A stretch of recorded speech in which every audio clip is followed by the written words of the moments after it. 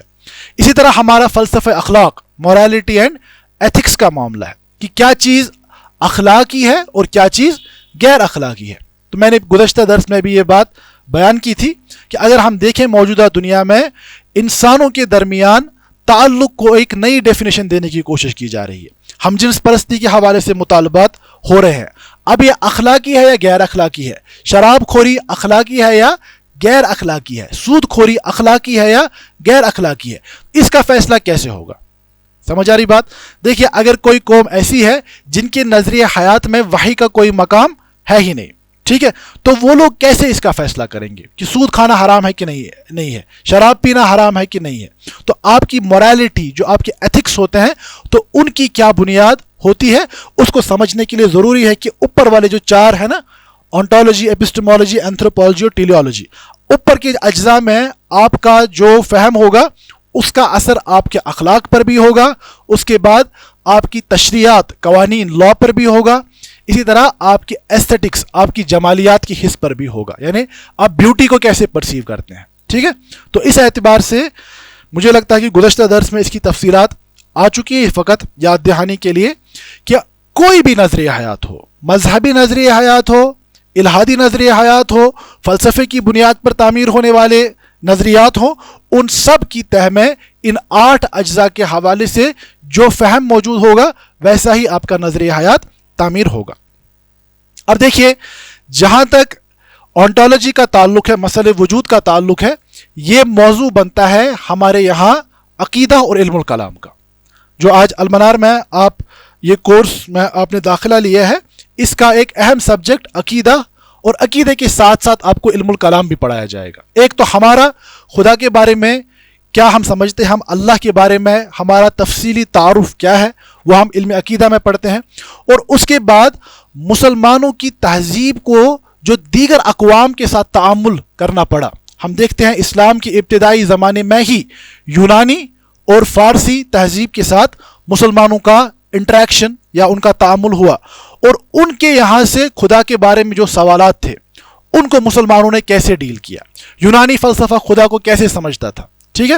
تو اسی لیے مسلمانوں کے یہاں ایک باضابطہ فن علم کلام کے نام سے وجود میں آیا، اور یہ ہمیں اس زمانے میں بھی سمجھنا ہے کہ ایک تو خدا کے حوالے سے ہمارا تعارف ہے، ہم خدا کو کیسے سمجھتے ہیں، اسی طرح دنیا میں وہ لوگ بھی ہیں جو ہمارے سمجھ کے برعکس خدا کے بارے میں اور کوئی تعارف رکھتے ہیں، تو ان کے دلائل کو کیسے سمجھا جائے، ان کے باطل کو کیسے واضح کیا جائے کہ آپ غلط پر ہیں اور اسلام کی دلائل حق ہے، تو اس کے لیے علم کلام کا سمجھنا بہت زیادہ ضروری ہے۔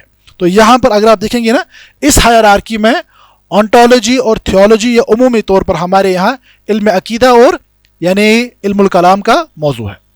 اسی طرح جو ایپسٹمولوجی کا مسئلہ ہے، یہ ہمارا نظریہ علم ہے، مسلمانوں کا نظریہ علم، اس میں آپ انشاءاللہ اصول التفسیر جو ہمارا ہے وہ بھی اسی میں فال کرتا ہے، اسی طرح آپ حدیث کے حوالے سے جب بات کریں گے وہ بھی ہمارے نظریہ علم کا حصہ ہے۔ ہم کیا کہتے ہیں، مثال کے طور پر میں کہوں کہ سود حرام ہے، ٹھیک ہے، آپ کہیں گے کہ کیوں، کیسے حرام ہے، کیسے معلوم ہے؟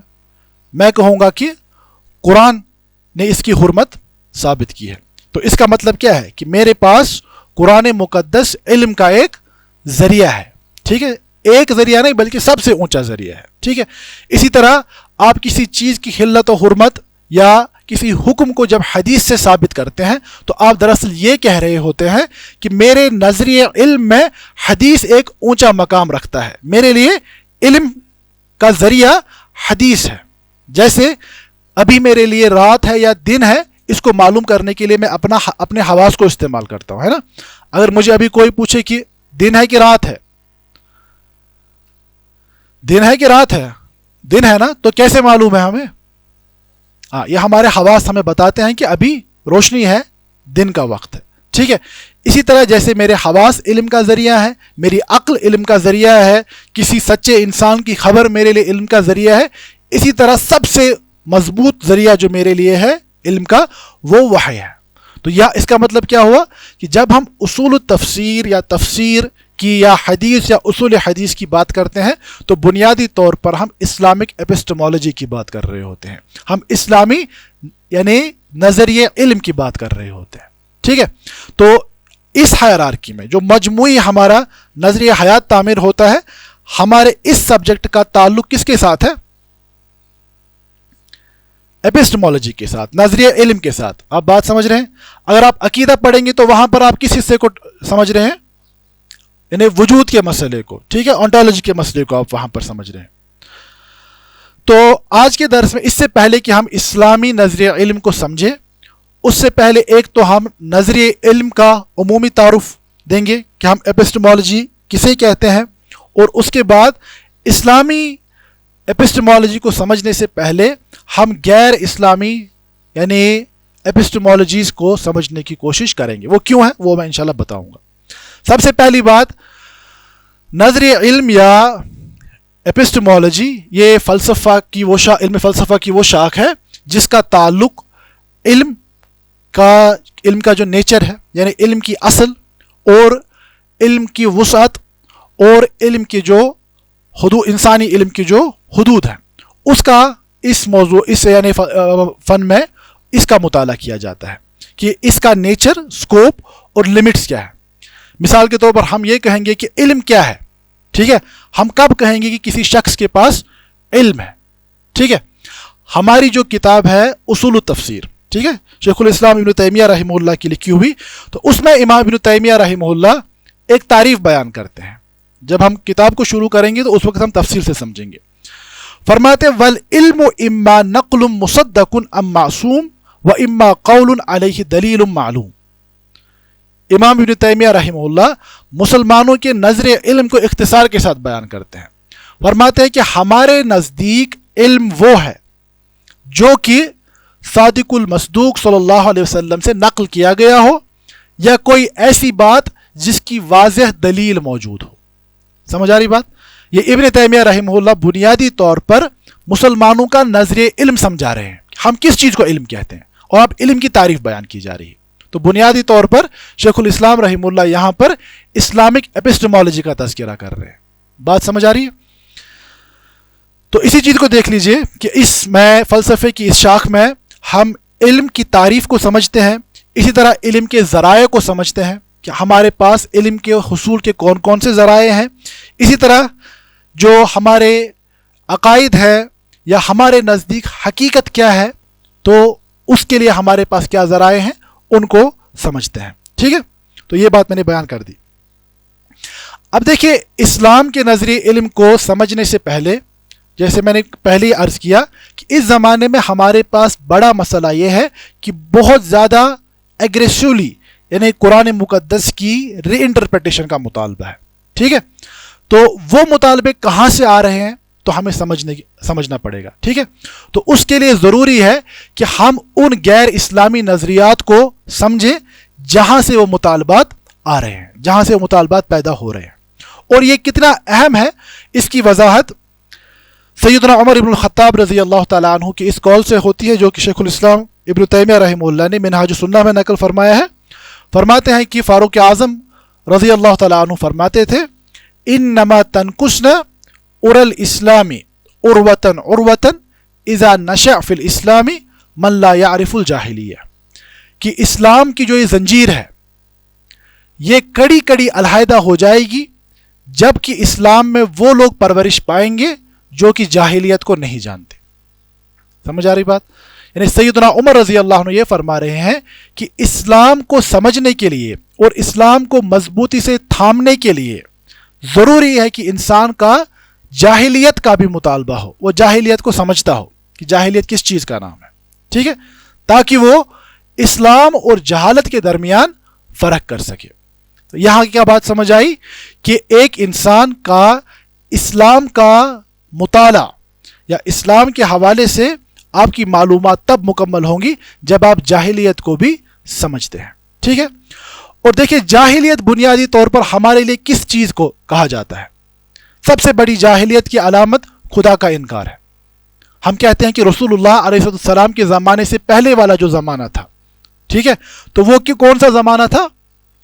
ہم زمانے جاہلیت کہتے ہیں. زمانے جاہلیت کس بنیاد پر کہتے ہیں؟ اس زمانے میں بھی بڑی بڑی تہذیبیں موجود تھیں. یونانی تہذیب موجود تھی، رومی تہذیب موجود تھی، فارسی تہذیب موجود تھی، لیکن ہمارے نظریہ حیات میں اس کو زمانے جاہلیت کہا جاتا ہے. کیوں؟ کیونکہ بنیادی وجہ یہ تھی کہ یا تو خدا کا انکار تھا، یا تو خدا کا غلط تعارف تھا، یا تو وحی کی تحریف تھی. یہ بڑے معاملات تھے جو سامنے تھے، جس کی وجہ سے علم کا جو نظریہ تھا وہ اپنی اصل راہ سے یعنی ہٹ چکا تھا. ٹھیک ہے، تو اسی طرح ہمیں یہ سمجھنا ہے، ایک تو وہ جاہلیتی قدیمہ تھی جس سے اسلام نے اس سے پہلے مقابلہ کیا، اور ابھی کے زمانے میں جس کو ہم کہیں گے کہ جاہلیت جدیدہ. ٹھیک ہے، وہ نظریات جہاں پر خدا کا انکار ہے، جہاں پر وحی کا انکار ہے، جہاں پر انبیاء کا انکار ہے، جہاں پر آخرت کا انکار ہے، تو ہمارے نظریہ حیات میں پھر سے وہ جاہلیت ہی شمار ہوں گی. ٹھیک ہے، تو اسی لیے اس زمانے میں اسلام کو درست طریقے پر سمجھنے کے لیے اسلام کے مقابلے میں جو جاہلیت کھڑی ہے اس کو سمجھنا بھی بہت زیادہ ضروری ہے. ٹھیک ہے، تو بات میں نے پچھلے درس میں بھی عرض کی تھی کہ ہم جس زمانے میں رہ رہے ہیں یہ بنیادی طور پر مغربی نظریہ حیات کے عروج کا زمانہ ہے. ہمارے زمانے میں جو علم ہے، علم کی تعمیر مغربی نظریہ حیات کے مطابق ہوئی ہے. ہمارا فلسفہ اخلاق، یعنی ہمارا نہیں پوری دنیا کا جو فلسفہ اخلاق ہے وہ مغربی فلسفے کی بنیاد پر تعمیر ہو رہا ہے. اسی طرح قوانین یا تشریعات کے حوالے سے جو انسانوں کے نظریات ہیں اس کی بنیادیں بھی کہاں؟ مغربی نظریہ حیات میں ہے. تو اس اعتبار سے مغرب کے نظریہ حیات کو سمجھنے کے لیے ان 7-8 اجزاء کو سمجھنا ضروری ہے. ٹھیک ہے، مغرب میں وجود کا مسئلہ، اسی طرح مغرب میں نظریہ علم کا مسئلہ، مغرب میں اخلاقیات کا مسئلہ، اسی طرح مغرب میں قوانین یا تشریع کا مسئلہ، مغرب میں فائن آرٹس ایستھیٹکس کا یعنی مسئلہ. ٹھیک ہے، تو یہ سب ہمارے سامنے یہ چیزیں آ رہی ہیں. ٹھیک ہے، لیکن جیسے میں نے پہلے ہی عرض کیا اس سبجیکٹ کا تعلق ایپسٹمالوجی کے ڈومین میں ہے. ٹھیک ہے، اسی لیے ہم صرف مغرب کی ایپسٹمالوجی کو ہی سمجھنے کی کوشش کریں گے.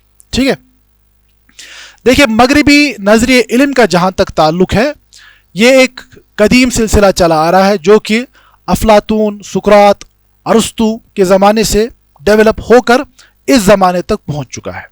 ٹھیک ہے، تو یہاں پر ہم فقط ان یعنی نظریات کا تذکرہ کریں گے جو کہ 16ویں-17ویں صدی میں مغرب میں تعمیر ہوئے، یعنی رینیسنس جو کہ مغرب کی تاریخ کا ایک بڑا واقعہ ہے. تو اس کے بعد جو علم کے حوالے سے نظریات تعمیر ہوئے تو ان کو ہم دیکھیں گے.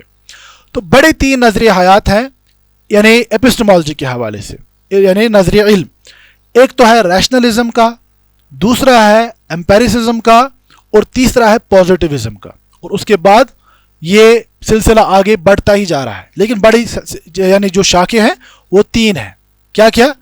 ایک ریشنلزم کا، دوسرا ایمپیریسزم کا، اور تیسرا پازیٹیوزم کا. ٹھیک ہے، جہاں تک ریشنلزم کا تعلق ہے یہ وہ نظریہ علم ہے جہاں پر عقل کو بنیادی حیثیت حاصل ہے. ٹھیک ہے، جہاں پر علم کا منبع و ماخذ بنیادی طور پر کیا ہے؟ عقل ہے. ٹھیک ہے، تو ریشنلسٹ کا جہاں تک تعلق ہے ان کا یہ ماننا ہے کہ کسی بھی چیز کو جاننے کے لیے، اشیاء کی حقیقت کو سمجھنے کے لیے جو ہمارے پاس سب سے زیادہ قابل اعتماد ذریعہ ہے وہ عقل ہے. ٹھیک ہے، اب عقل کی تعریف میں بہت تفصیلات ہیں، وہاں جانا ہمارا ابھی مدعا مقصد نہیں ہے. فی الحال بات سمجھ لیجئے کہ عقل کو فوقیت دی جا رہی ہے ہر کسی دوسری شے پر. آپ کے سینسری پرسیپشن پر بھی عقل کو فوقیت دی جائے گی، اسی طرح کسی کی خبر پر بھی یعنی اسی ریزن کو یا عقل کو فوقیت دی جائے گی، یا وحی کے مقابلے میں بھی عقل کو ہی پیش کیا جائے گا. ٹھیک ہے، اب جہاں تک یہ عقلیت پسند یا ریشنلسٹ لوگ ہیں ان کے نزدیک جو بنیادی کچھ تصورات ہیں وہ سمجھتے ہیں کہ علم کے حصول کا ذریعہ کون ہے؟ بنیادی طور پر عقل ہے، اور اس میں 2 بنیادی راستے ہیں. ایک تو کچھ انیٹ آئیڈیاز ہوتے ہیں. ٹھیک ہے، ریشنلسٹ کا یہ ماننا ہے کہ جب انسان پیدا ہوتا ہے تو انسان خالی ذہن پیدا نہیں ہوتا، بلکہ اس کی فطرت کے اندر یعنی کچھ تصورات موجود ہوتے ہیں جس کے لیے اس کو مزید کسی علم کی حاجت نہیں ہوتی۔ مثال کے طور پر جو ریاضی کے بنیادی حقائق ہیں، 2 اور 2 کتنے ہوتے ہیں؟ تو ریشنلسٹ کا یہ کہنا ہے کہ 2 اور 2 4 یہ انسانی ذہن کا وہ حصہ ہے جس کے لیے یہ ضروری نہیں ہے کہ آپ 2 سیب اور 2 سیب ایک جگہ رکھیں پھر پتہ چل جائے گا کہ 2 اور 2 4 ہوتے ہیں، بلکہ یہ کہتے ہیں کہ انسانی عقل کا یہ خاصہ ہے کہ اس کو یہ بنیادی طور پر یہ باتیں سمجھ آ جاتی، یہ انیٹ معاملات ہیں، یہ سمجھتا ہے کہ یہ ایسا ہونا چاہیے، اس کا ریزن اس کو یعنی اس ڈائریکشن میں ڈائریکٹ کرتا ہے، ٹھیک ہے۔ اسی طرح مثال کے طور پر اگر ہم ایک روٹی کے 2 حصے کریں، ٹھیک ہے، پھر مجھے بتائیے کہ ایک حصہ بڑا ہوگا کہ پوری روٹی بڑی ہوگی؟ تو ہم کہتے ہیں کہ کل جو ہوتا ہے وہ جز کے مقابلے میں ہمیشہ بڑا ہوتا ہے، ٹھیک ہے، پوری روٹی آدھی روٹی کے مقابلے میں ہمیشہ بڑی ہوگی۔ تو ریشنلسٹ کا یہ کہنا ہے کہ اس کے لیے آپ کو کسی یعنی وضاحت کی ضرورت نہیں ہے، بلکہ انسان اپنی عقل کے ذریعے سے ان بنیادی معاملات کو خود ہی سمجھ لیتا ہے، ٹھیک ہے۔ اسی طرح اس تصور یا اس نظریہ علم میں کہ تعقل، اب عقل کا استعمال کیسے کیا جائے، ہم عقل کے ذریعے سے علم کو حاصل کیسے کریں، تو اس کے لیے ڈیڈکٹیو ریزننگ کا ان کے یہاں یعنی ایک میتھڈ ہے، علم کے حصول کا جو ایک طریقہ ہے اس میں ڈیڈکٹیو ریزننگ ایک اہم ہے۔ یعنی ہم ایک بڑے مفروضے کو سامنے رکھتے ہیں، اس کے بعد ایک کسی خاص واقعے کو لیتے ہیں اور اس سے نتائج کو اخذ کرتے ہیں، جس کو آپ ٹیکنیکل لینگویج میں سائلوجزم بھی کہتے ہیں، ٹھیک ہے۔ مثال کے طور پر اگر یہ کہا جائے کہ آل ہیومنس آر مارٹل، سبھی انسان کیا ہے؟ سبھی انسان فانی ہیں، ٹھیک ہے۔ ہم نے ایک بڑی حقیقت بیان کی جو ایک واضح حقیقت ہے، اسٹیبلشڈ حقیقت ہے کہ سبھی انسان کیا ہے؟ فانی ہیں، ٹھیک ہے۔ اب اگر آپ یہ کہہ دیں گے کہ سوکریٹس از اے ہیومن، کہ سوکریٹ بھی ایک کیا ہے؟ انسان ہے، آپ نے ایک بڑی حقیقت بیان کی، اس کے بعد آپ ایک دوسرا مفروضہ سامنے لا رہے ہیں اور اس سے پھر آپ ایک نتیجہ نکال رہے ہیں کہ اگر سارے انسان کیا ہے؟ فانی ہے، سوکریٹ بھی انسان ہے، تو اس کا مطلب کیا ہوا؟ سوکریٹ بھی فانی ہے۔ اب یہ تعقل کا ایک سلسلہ ہے نا کہ آپ ڈیڈکٹ کر رہے ہیں کہ کوئی ایک حقیقت جو موجود ہے اس سے آپ نتائج کو اخذ کر رہے ہیں، ٹھیک ہے۔ تو ریشنلزم کا جو میتھڈ آف گیننگ نالج ہے اس میں اس ڈیڈکٹیو ریزننگ کا بہت زیادہ عمل دخل ہے، سمجھ آ رہی بات؟ اب آپ مجھے یہ پوچھیں گے آپ کو تو اصول التفسیر پڑھانا ہے، یہ کیا پڑھانے لگ گئے آپ؟ ریشنلزم پڑھا رہے ہیں، ڈیڈکٹیو ریزننگ پڑھا رہے ہیں، اس کا کیا مطلب ہے؟ اس کا کیا تعلق ہے ہمارے موضوع کے ساتھ؟ تو دیکھیے میں نے اسی لیے پہلے ہی یہ دکھایا کہ امام ابن تیمیہ رحمہ اللہ نے جب اصول التفسیر کو شروع کیا نا تو بالکل ابتدائی پیراگراف میں ہی اسلام کے نظریہ علم کا تذکرہ کیا ہے۔ جب آپ کہتے ہیں نا مثال کے طور پر والعلم اما نقل مصدق ام معصوم، علم کیا ہے؟ وہ خبر جو رسول اللہ علیہ السلام سے نقل کی گئی ہے، وَإِمَّا قَوْلٌ عَلَيْهِ دَلِيلٌ معلوم، یا وہ بات جس پر ایک واضح دلیل موجود ہو۔ اب دیکھیں اگر آپ اس تصور کے ذریعے سے وہاں جاتے ہیں، اب ریشنلزم کے ذریعے سے وحی کو سمجھنے کی کوشش کیجئے تو وہاں پر ایک بالکل مختلف انڈرسٹینڈنگ سامنے آ جائے گی، ٹھیک ہے۔ یہ بات میں آپ کو اس لیے سمجھا رہا ہوں کہ کہیں آپ تفصیلات میں کھو کر اصل بات کو نہ بھول جائیں۔ میرا ریشنلزم پڑھانا یا مغربی فلسفہ پڑھانا یہ میرا موضوع نہیں ہے۔ میرا موضوع کیا ہے کہ اس زمانے میں جو تفسیر جدید کا مطالبہ ہو رہا ہے اور جس پر بعض مسلمان لبیک بھی کہہ رہے ہیں اور قرآن کی نئی نئی تفاسیر سامنے لانے کی کوشش کی جا رہی ہے، یہ مطالبات پیدا کہاں سے ہوتے ہیں؟